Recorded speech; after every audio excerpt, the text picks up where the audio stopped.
Hello again, guys. Welcome back to my channel. I recently had a request to do a tutorial for a video that I did recently called the luckiest of all numbers. So if you want to take a moment, go back, look at that video, see what the trick looks like. Come on back and I'll show you how it's done. So there is a little bit of a setup to this trick. You want to take the ace through seven. I use the spades. You can use whatever suit you want. And put them in this order, face up. 5 on the bottom, 3 ace, 2, 6, 4, 7 of spades, face up on the top here. And you do need one other card. I use a blank card. You can use a different 7, like the 7 of hearts, just any other random card that will stand out among all the spades. Take this card and put it on the bottom of these 7. So your stack looks like this. Blank card, 5, 3, ace, 2, 6, 4, 7. So at this point, square them up. You can start the trick.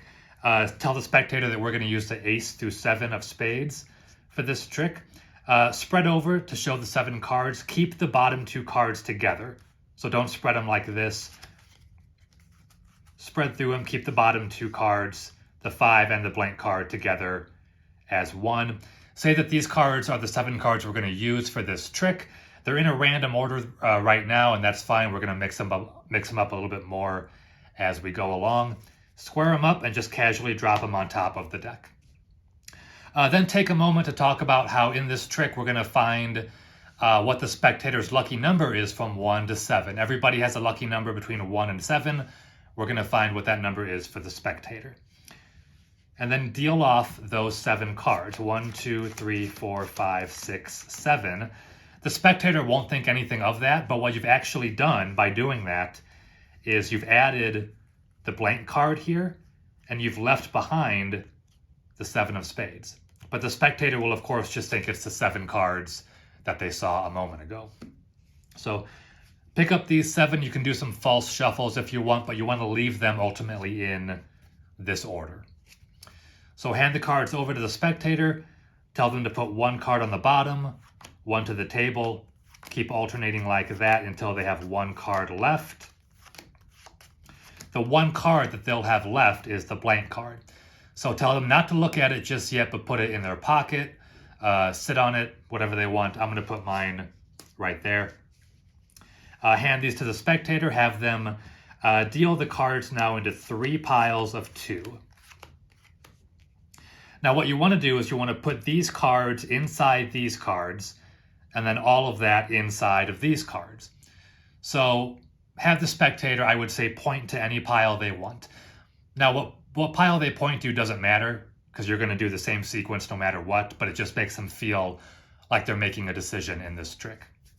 So if they point to this pile, for example, say, okay, we'll put these cards inside of these. If they point to this pile, say, oh, okay, we're going to put all the cards inside this pile. If they point to these, you might say, okay, we're going to spread these 2 cards apart, put these inside of these inside of these. So it doesn't really matter what pile they point to. Put the first cards inside of the second cards, those inside of the third. Have them deal the cards into 2 piles of 3, and they can really now put either pile on top of the other. It really doesn't matter. They can cut the pile at this point, and then deal the cards out into 3 piles of 2. So at this point, again, talk about how you're looking for a magic number or a lucky number from 1 to 7 for the spectator, and then say that there really can only be one answer, and that is lucky number 7. None of the other numbers 1 through 6 are as lucky number 7, and to prove it, turn over the piles. And when you do that, you'll find a 6 and an ace, totaling 7, 4 and a 3, totaling 7, 5 and a 2, totaling 7. And of course, the spectator now will think that the card that they picked at the beginning that's been in their pocket must be the 7. But have them take it out. Say that if you have too much luck at one time, your luck might start to disappear. And that card, that 7, has turned blank. So that is pretty much it. Pretty easy trick. Again, the only real thing to remember is the setup at the beginning, and then just follow the steps in the original video, and it'll always turn out this way. These piles might be in a different order. They won't always be, in that order, but that doesn't really matter.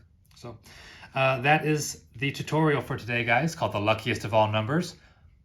Appreciate you watching. Have a wonderful rest of your day, and I'll see you soon.